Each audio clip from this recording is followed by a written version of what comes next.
First of all, let's have a look what all is given in the problem. Given is burette and the Erlenmeyer flask is given for titration. Burette and Erlenmeyer flask is given. And what we are supposed to find out, we have to find the correct way of to handle these. So we need to find the correct way to handle these equipments.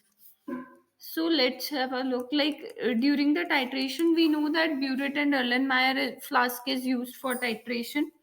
So while performing a titration, the acid or a base present in the burette, acid or base that is present in a burette is added slowly, to the flask very slowly. Added to the flask very slowly